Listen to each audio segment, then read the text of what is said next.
What's good, everybody? What's good? It's your boy, Cardinal Bud Crawford, or E.S. Red, if that's what you want to call me. And we are back for another one. Alright, y'all. Quick new topic. Is Terence Crawford stalling the Errol Spence Jr. fight to duck his mandatory Vergil Ortiz? Alright, y'all, so somebody sent me a message, man, and they were basically asking a question. Let me see if I can get his name right. Coach Joe sent me a question. He was basically saying, is Bud ducking, is he stalling so that he doesn't have to fight his mandatory?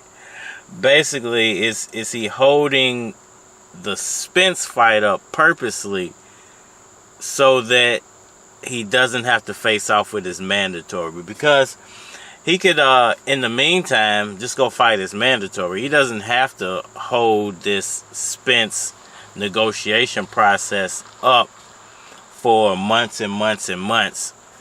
He could always go fight his mandatory, go make a nice little bag of money, and have a fight in the meantime, because he hasn't had a fight since Shawn Porter, you know. And the Shawn Porter fight was a decent fight, depending on who you ask. I feel like Shawn Porter was already done. He was going to lose that fight anyway, but it depends on who you ask. A lot of people like Shawn Porter.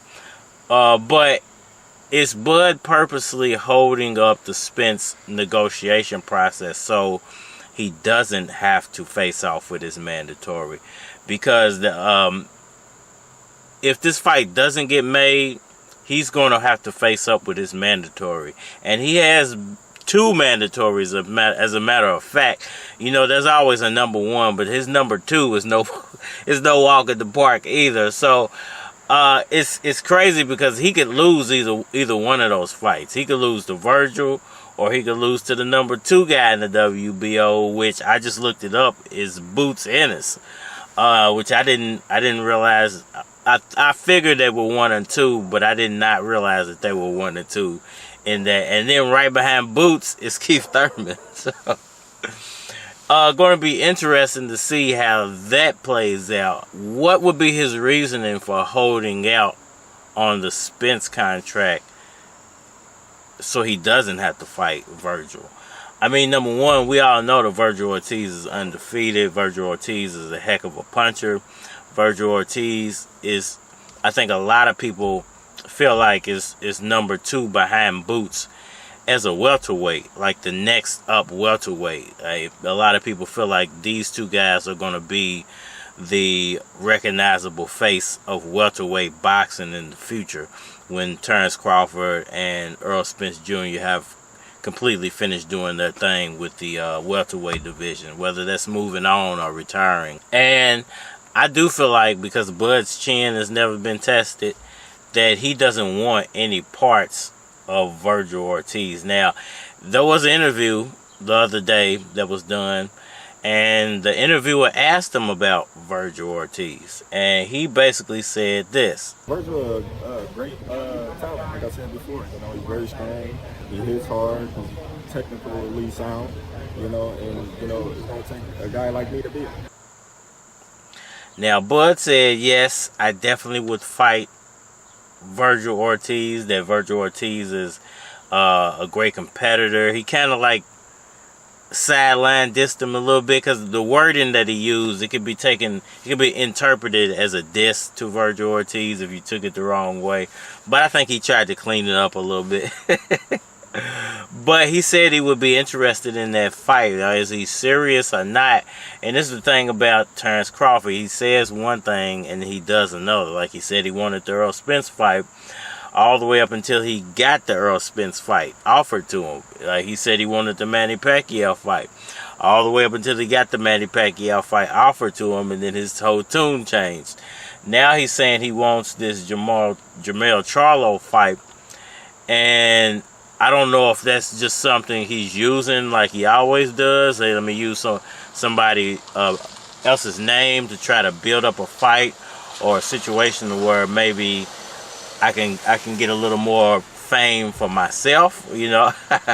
I don't know, you know, because Terence Crawford is known for this. He's good for that. And I don't know how serious he had the interview the other day where he said he was serious. Everything he says about Jermell Charlo is serious. Take him seriously, you know, because he means it. But I don't know exactly how serious he is, because like I said, in the past he's done this a few times, and we're still sitting around waiting for the Errol Spence Jr. fight to be signed. You know, we didn't get to see him fight Pacquiao. We didn't get to see him fight Spence. Are we going to get to see him fight Vergil or Boots? What about even Thurman? You know, he hasn't even been calling out Thurman, which I don't understand, because I think if you can't make the Spence fight, the next biggest fight for you to make is the Thurman fight. You know, even though Thurman's not like a super duper star, and it's not going to bring you the money or the fame that the Errol Spence Jr. fight would bring you, but Bud versus Thurman would be a good fight, and it would be, I think it would sell decently on pay-per-view. It's a decent fight to be made in the meantime. But would he avoid that fight as well? You know, the Vergil fight would be, man, that's a toss-up fight. Vergil could actually win that thing because of his punching power. So I'm not sure. Terence Crawford has a lot on his plate, and this is what I said about the Errol Spence situation. He's better off just taking that fight, because if he doesn't take the Errol Spence Jr. fight, you're going to be stuck in a mandatory fight. You might not win anyway, and you're not going to get as much money for that mandatory fight as you would have gotten for the Errol Spence Jr. fight. And if you lose to one of these young dudes, it's pretty much over anyway.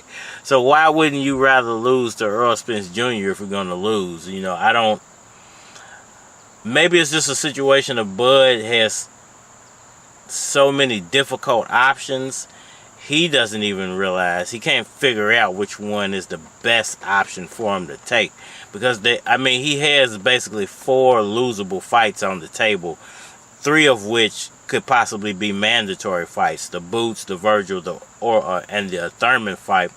And then you got the Spence fight, which I think he loses if he gets in the ring with Spence anyway. So it's not like the options are good for Terence Bud Crawford, but there's still options on the table.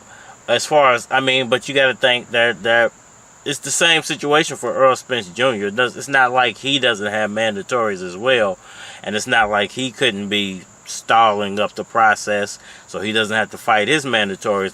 And Vergil might be one of his mandatories for, I think, the WBA belt, and I think Boots and Thurman, Boots and Vergil are his mandatories, and I think Thurman might be in the mix somewhere in there too. So it's not like he has a bunch of gimme fights that could be possibly made for him here in the near future either. He has a bunch of credible mandatories, so it's in both of these guys' best interest just to fight each other to avoid those young lions. Now, if they're not afraid of the young lions or the new generation, then by all means, fight Boots or Vergil. I would love to see either one of those fights. It's not going to make you a lot of money, but they're going to be competitive, tough fights. Let me know what y'all think about that down in the comment section. Holler at me on all social media platforms, Facebook, Instagram, YouTubes. But you're more than likely to get a response on the tube, so holler at me over there. If you want a response, tell a friend, everybody you know, about your boy Cardinal Bud Crawford, or E.S. Red, if that's what you want to call me. And shout out to Coach Joe, #TYT, Coach Joe TYT, for this topic and the theory that I just put out there for y'all. It's your boy, and we are live. I had to cut some people off now.